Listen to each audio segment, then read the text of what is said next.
Hey guys, it's me Danny, and on this video I'm going to show you an alternative way, a different way to play the G and the C chord that you've already learned. We're going to catch something new. It's all on this episode of Everything 101. Let's get to it.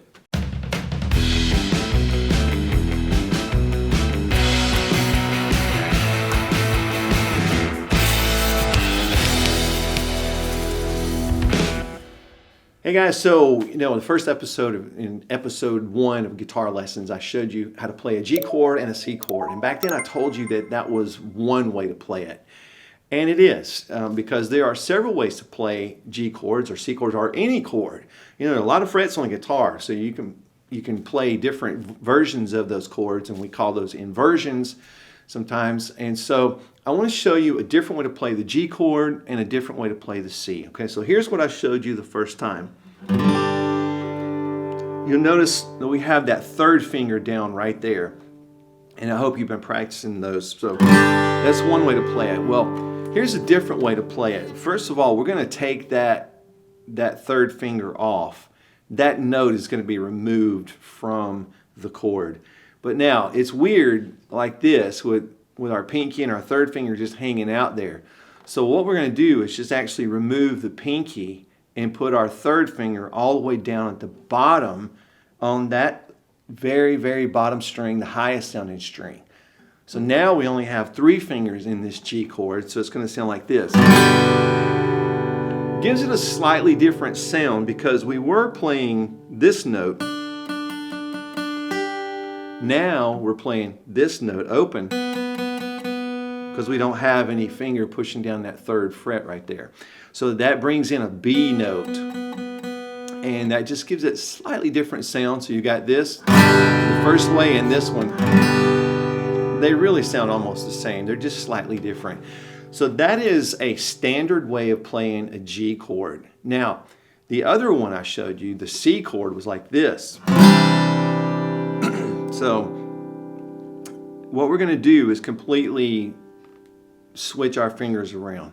We're going to leave these 2 notes there, but we're going to play them with different fingers. Okay, so basically I'm going to move my second finger down to the place of this one right here. I'm going to put my second finger on the 2nd fret of the 3rd string from the very top of the guitar. This is what we call the D string. We'll get to that. And so we're on the 2nd fret there. Now I'm going to take my 3rd finger and put it right there on the 3rd fret of the next string up, what we call the A string. Okay, and then I'm going to put my 1st finger right here on the 1st fret of the 2nd string from the bottom of the guitar, what we call the B string. Okay, so now I have this diagonal line formation, and it's going to sound like this. So it sounds a lot the same, but we don't have this note in there anymore. When we played it like this, we had this note played with our 3rd finger. Now we don't have that anymore. So it's going to have a little bit different sound. So this is a standard C chord. The other way, now I can go back and tell you that this way that we learned the first one is sometimes called a C2 chord or C add 2.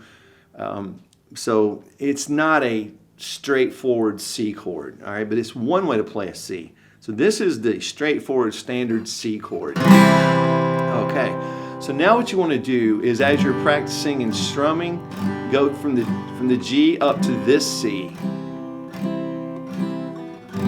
And then that gives you just a little bit different feel of the G and a little bit different feel of the C. Okay? Now that's something you can bring into your playing. So also don't forget the first one we showed you. Okay? But bring in these now. Okay? Those are very, very, very, very popular chords used in guitar playing. So definitely bring those in. All right, guys, well, this is just a quick little extra lesson for you. Bring those into your practice time, and I'll see you on the next lesson of Everything 101. See you soon.